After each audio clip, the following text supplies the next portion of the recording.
What is going on, FG3000? Back in the place to be, and welcome to Ni no Kuni Crossworlds. This is a brand new PC and mobile MMO, so of course we have to address the elephant in the room. Yes, Ni no Kuni Crossworlds is an auto path, an auto quest, an auto combat, an auto grinding, auto play mobile MMO, but dare I say that's where the similarities between Ni no Kuni and all of those other copy-paste mobile MMOs that we played before, that's where the similarities cease, right? You cannot ignore the overall production and the aesthetic value of Ni no Kuni Crossworlds. Playing in an artistic world by Studio Ghibli might just be worth the price of admission alone, like by itself. And you intertwine that world with an incredible story, extremely likable characters, and get this, you guys know FG, I've been reading every bit of dialogue in this game, including side quests, like who am I? And the soundtrack is so good. Like, to give you kind of like a really weird comparison, Dislight has an incredible soundtrack, but Ni no Kuni, the soundtrack is so interwoven into the story. Like if you're doing something sneaky, you get like a little sneaky background music. If something like amazing or a celebration is happening, you have a different soundtrack. So the soundtrack in this game is more intertwined into, you know, what is actually happening in the story, and it really builds up all of the scenes in this game to a really awesome effect. I would not turn off the sound in this game, all right? And although I do consider myself a Ni no Kuni Crossworlds fan right now, I'm absolutely loving this game. I've already spent money. When people say, no, it's not completely autoplay, there is some manual gameplay. Okay, so there is a slight degree of some manual gameplay. There are some encounters where you are gonna have to use WASD to get out of big red glowing telegraphs. You're gonna have to dodge roll and things of that nature. So for all the people that are watching this video trying to see if this game is for you, normally when I cover autoplay MMOs, I always say if you don't like this genre, this game will not change your mind. I do think that Ni no Kuni Crossworlds has the potential to change some people's minds. So do FG a favor, right? Take an honest look at some of the gacha games that you already play. If you autoplay a lot of the gacha games that you're already playing, I would say give Ni no Kuni a chance. I know when you see like this, you know, this open world and these MMO mechanics, you want to take more of an active role, kind of like Genshin or something like that, or like a real MMO like World of Warcraft. So no, this game is not like that. Like I said, most of the time you will be playing autoplay. You will be auto grinding, yes, but once again, if that's what you kind of do in other games already, maybe just give Ni no Kuni a chance based off of that mindset, all right? So that's all I have to say about the whole autoplay thing. The elephant has been addressed and has gone back to the savannah, all right? So let's talk about the actual game. So the way we're gonna do this video is gonna be as if you just logged in the morning and kind of what your overall gameplay flow is gonna look like every single day here in Ni no Kuni. So the first two things that I would do in the morning is accept my Swift Solutions and Conquest quests for the day. So basically what these two things are, to kind of compare to other games, these are your green quests or your daily quests. These refresh every single day, with the primary difference being Swift Solutions are swifter and Conquest quests take a little bit more time. These are going to have you killing like hundreds of enemies. So depending on how much time you have or how AFK you're going to be, that's going to kind of dictate which one of these quests that you want to tackle first. Me, I just tackle them all at once while I'm getting some breakfast. Now, as far as these quests work, they're extremely streamlined. This game does have a fast travel system, so the game will automatically teleport you near these quest locations. So basically the way that Ni no Kuni handles these Swift Solutions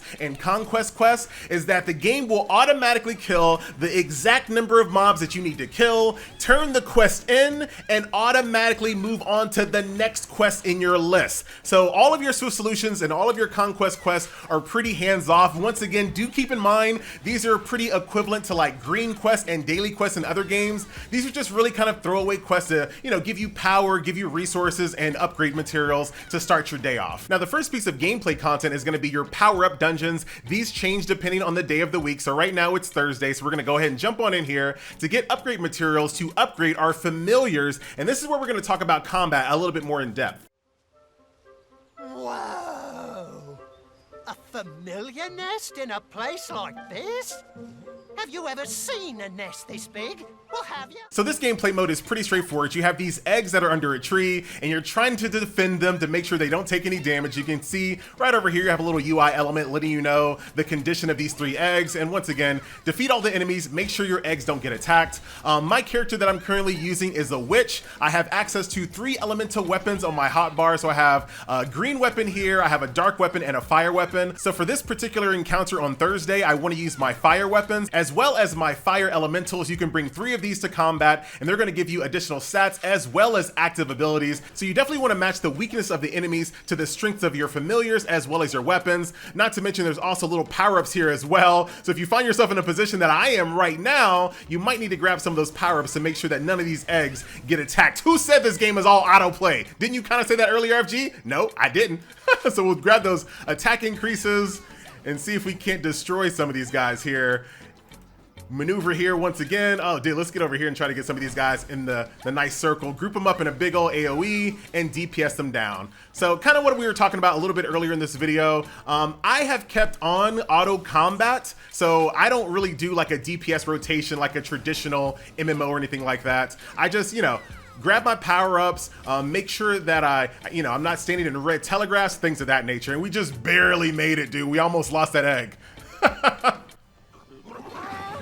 I'll teach them a lesson if I ever see them again. Huh? What? What's going on?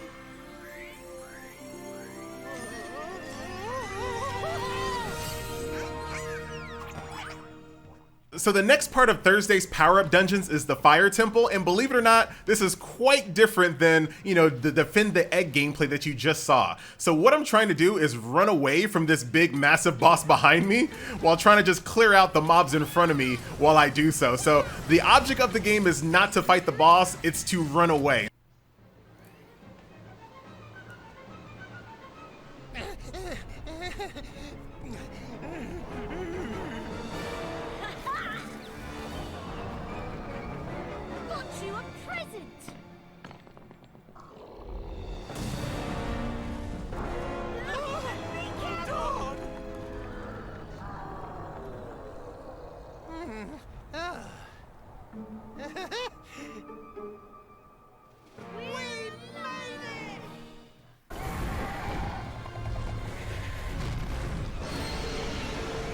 So let's jump into our first bit of multiplayer. This is basically an instance dungeon with cross-server compatibility. So after fighting through some trash mobs, you'll find yourself at the end to fight a boss. The dungeons in this game kind of remind me of like early Lich King, where it's basically just like group up a bunch of enemies and just DPS them down.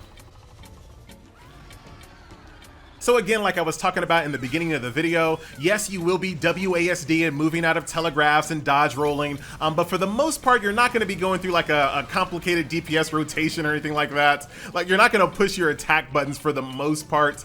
Maybe for a healer perhaps, but as far as like a witch, nah, dude, just keep it on auto combat and stay out of the red. Whoop!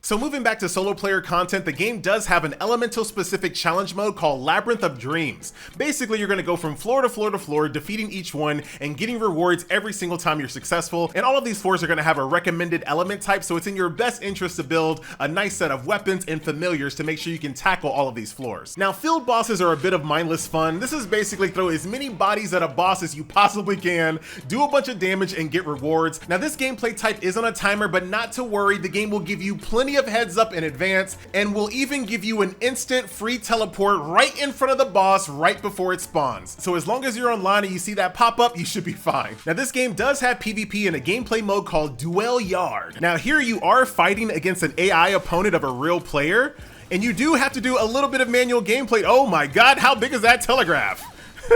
You do need to do a little bit of manual gameplay to make sure, once again, you're not eating these big, massive telegraphs. As long as you do that and you have a decent amount of power, you should be fine. While the season hasn't started just yet, there is a 3v3 PvP gameplay mode called Lava Valley. And as we talk about all of these different gameplay modes, Ni no Kuni has a fantastic and clean UI. Yeah, there's a lot of red dots that you see on your screen right now, but everything is so streamlined and easy to find. You can instantly see, okay, I want to see all the things that I can do to kind of help my guild. And right here, you have this beautiful UI letting you know what's available, letting you know what you can obtain. It's really easy at a glance to see everything that you need to do or can do every single day. And speaking of things to do, there's just so much going on in this game. It is a true MMO. If you're feeling competitive, you have server rankings to strive for. If you can't stand to be away from your social media feed, there's literally a social media wall in the game where you can take pictures and people can see updates, comment, leave likes. You can hatch and awaken familiars, and then visit all those familiars that you collected in your own little private forest area that you can also decorate.